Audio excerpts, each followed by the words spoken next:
parler avec vous, William Domas. Merci beaucoup de nous avoir rejoints. Vous êtes le fondateur de GeoSentinel, qui est un service qui assure la protection des personnes dépendantes. Alors, c'est votre premier voyage en Israël. Quel est votre sentiment face à ce que l'on appelle la Startup Nation? Alors, je suis très surpris de ce que j'ai vu en Israël en termes de technologie, d'innovation, de savoir-faire, d'ingénierie. On en parle souvent en France que les meilleurs techniciens de sécurité sont en Israël, mais tant qu'on ne vient pas voir ce qui se passe vraiment, on ne sait pas. J'ai fait d'énormes contacts ici en Israël avec des sociétés, des startups ici. J'ai lu sur les statistiques qu'il y a une startup pour 250 habitants. C'est juste inimaginable pour nous en France d'avoir un tel volume d'innovation et d'ingénieurs sur un si petit pays, quand on regarde la proportionnalité d'Israël par rapport à la France. Et vraiment, je suis ravi d'être venu et d'avoir rencontré autant de personnes riches et chaleureuses et un accueil. On parle à la télé de ce qui se passe en Israël et quand on en parle, malheureusement, certains médias amplifient les côtés négatifs plutôt que d'en faire un pays une source d'innovation et de plaisir et de voyage, parce que j'encourage tout le monde à venir ici en Israël pour voir vraiment la beauté des pays et la chaleur qu'apporte le peuple israélien. Et je reviendrai sûrement en novembre pour conforter tous les contacts que j'ai eus récemment. Est-ce que vous avez le sentiment finalement qu'il y a peut-être un point commun entre votre histoire personnelle qui vous a amené à choisir cette trajectoire et la mentalité israélienne qui est vraiment de croire à ses rêves et de mettre en action sa volonté? Alors j'en parlais tout à l'heure avec une de vos collègues, justement, ça tombe bien. On parlait des enfants en général et on me disait que l'enfant est roi en Israël et que te fait pour les enfants. Et quand je vois la mentalité française qui est pas vraiment celle-là, c'est pas fait comme ça. Les lois manipulent un petit peu les droits des enfants en France plutôt que la famille. Et moi, personnellement, j'ai un enfant handicapé aujourd'hui qui a 15 ans. Et quand elle avait 8 ans, j'ai voulu la mettre dans une colonie de vacances. Et elle n'a aucune conscience du danger. Elle n'a pas le sens de l'orientation, elle ne sait pas vous dire qui elle est, d'où elle vient, où elle va. Et j'étais terrorisé à l'idée de la mettre en colonie. Du coup, j'ai inventé un premier produit pour la géolocaliser. J'ai fait un voyage en Asie pour trouver un petit peu ce qui se faisait.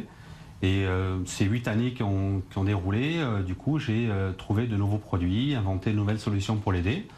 Et jusqu'en 2015, où en 2015, je me suis dit que si vraiment je pouvais aider ma fille, il y avait énormément de personnes que je pouvais aider. Et je me suis orienté vers des personnes vraiment dépendantes dans la branche Alzheimer. Alors justement, est-ce que vous pouvez nous décrire ce que vous proposez comme produit? Donc ce sont des montres et des bracelets vraiment adaptés à la cible.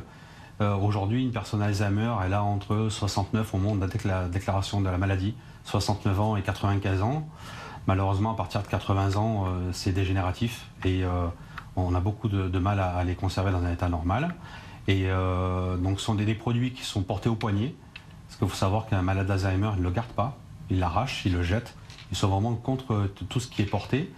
On a développé un système de verrou mécanique qui empêche les personnes de l'enlever. Ce sont des produits, au niveau technologie, on a fait des bons en avant sur la collecte de données de santé. On est capable de faire remonter la tension, le rythme cardiaque, avec des plafonds, des alertes pour les gens qui sont vraiment malades du cœur ou qui ont des problèmes de tension. On fait des détections de chute pour les gens qui ont des problèmes de mobilité et aussi pour les fugues en extérieur comme le font certains de mes concurrents, mais aujourd'hui en intérieur, on est capable de géolocaliser des gens avec de la résonance magnétique dans les bâtiments. Alors, votre produit, on peut dire, est relativement nouveau. GeoSentinel existe depuis... Ça fait 2 ans. 2 ans. Est-ce qu'en venant en Israël, vous avez pu rencontrer des personnes et imaginer une collaboration future avec Israël? Oui, alors j'ai rencontré des gens de la Chambre de commerce, des correspondants ici en Israël, qui m'ont parlé de produits à peu près similaires en Israël, parce qu'ils ne nous ont pas attendus.